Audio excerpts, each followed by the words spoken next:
rock fans, welcome back to another episode of Musical People G's the new rock album review show. I'm Nigel, with me is Simon, is Pete, is William, and is Trish.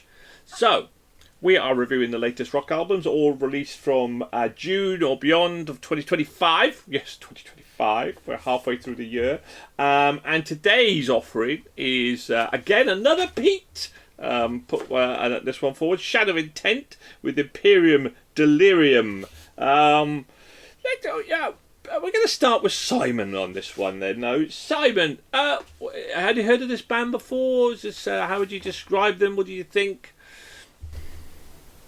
No, I don't think I've heard them before. No, it's certainly not one that's popped up on my radar. But I mean, to be fair though, if you'd asked me to review this album, say 15 years ago, I'd have leapt into that shadow with all intent. But I do feel like my musical taste has changed along with me, and I struggle to take the same enjoyment from deathcore, death metal, and that sort of thrash stuff as much as I once did. So.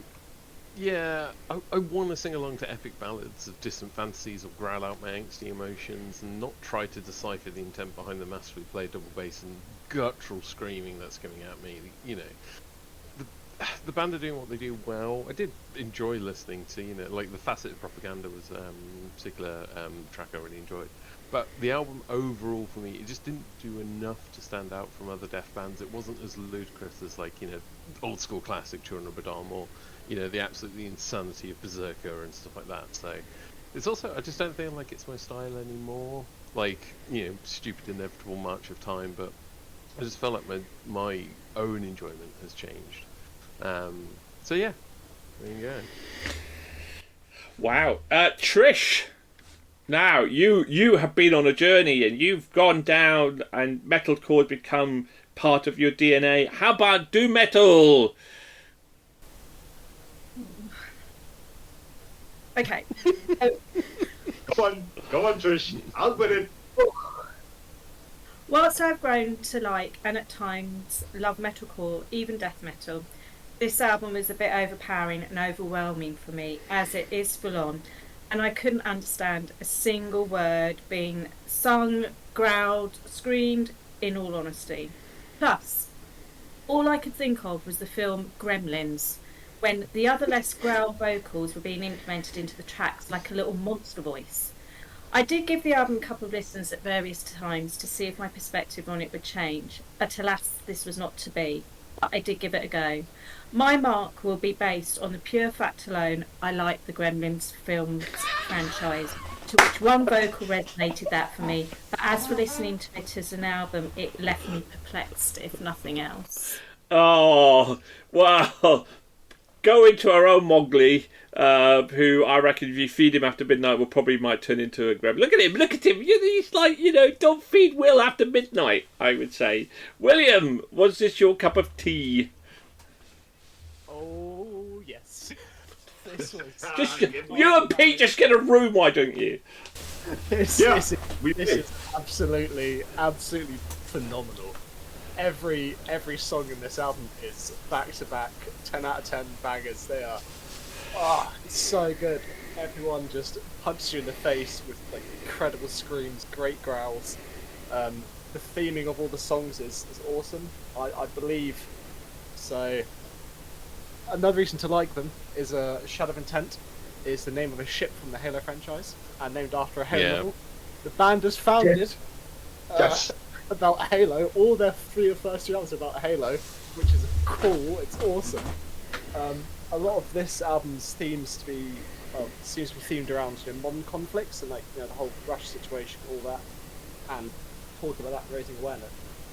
But it's so cool. I was lucky enough to be introduced to this band a few months ago before we knew we were going to be reviewing it. So I heard Flying the Black Flag of this album when it released, The Migrants, and a couple other songs before, and this is an absolutely fantastic album, and it's my most listened to one by a long shot. I'm not going to stop listening to it. And, as they so beautifully say in Flying the Black Flag, whether you're with or against, it matters not. Pete, you submitted this album. So tell me why, Pete. Why? Why would you do this, Pete? Other than for the love of William. Why? Well, first of all, because I know you hate deathcore, and I wanted to annoy you by making sure you had to listen to this album, so it'll cost you like 50 minutes of your life that you're never going to get back. And of course, I'm really happy William touched on the fact that this was a ship in Halo 3. Halo is one of the greatest video game franchises of all time, and I've poured thousands of hours into Halo 3. Enjoyed that thoroughly, every last second of it. So I got into touch with Shadow of Intent when their last album released, which was 2022, and was a brilliant album. And when I was reading reviews on it, a lot of people were comparing it to Lord of Shore. So if you start comparing things to Lord of Shore, you got my attention because it's Lord of Shore.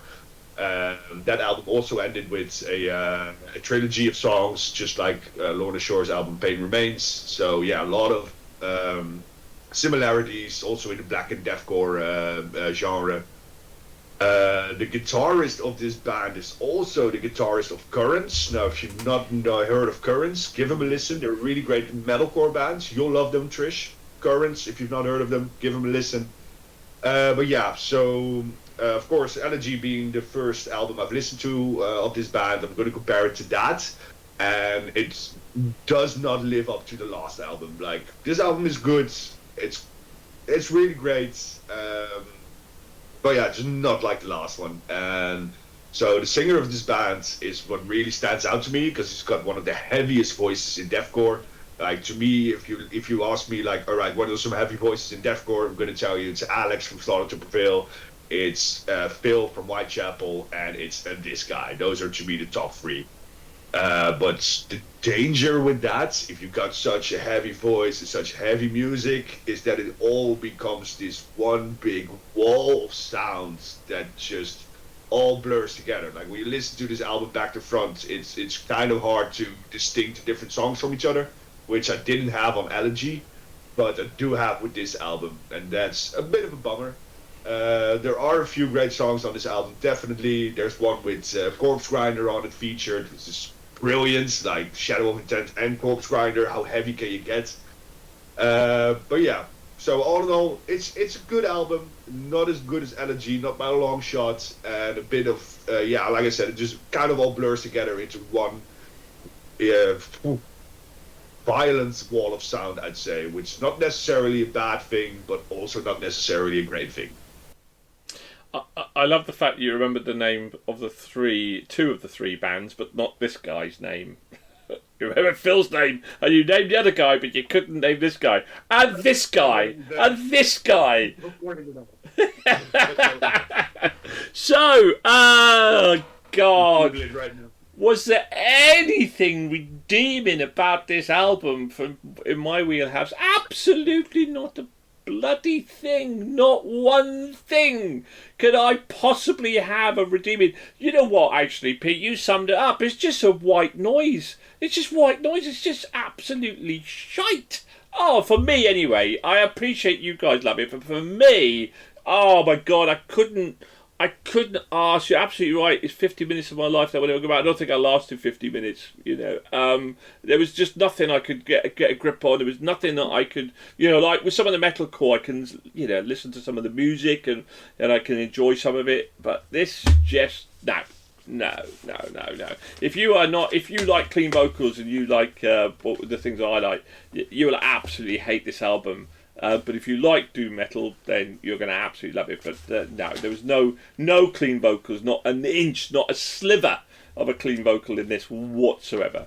So be warned, my fellow compatriots out there, on that score. But anyway, as we know, only 5 votes would count, and we know Dom likes this sort of rubbish. So let's see what about. So I'm going to start with Dom with a 4.5.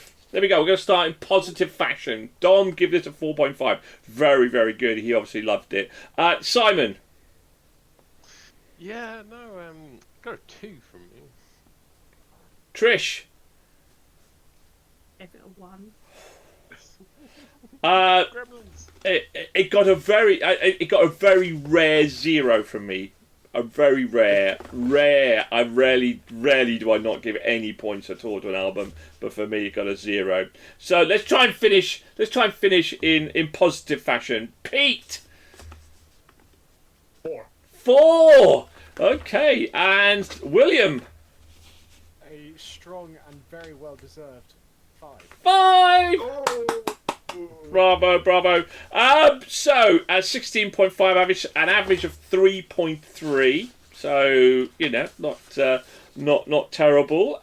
It basically, where did that end up in terms of 335th out of our 562 albums, and 60th out of or 80th out of 100. So it's not going to get into our Hall of Fame, and probably won't make it into our Album of the Year. But still, doom metal, as far as doom metal goes, by the sound of it, very strong doom metal album.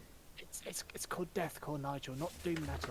Is it deathcore? Is it deathcore? Yes. What's the difference between deathcore and doom metal then? Deathcore.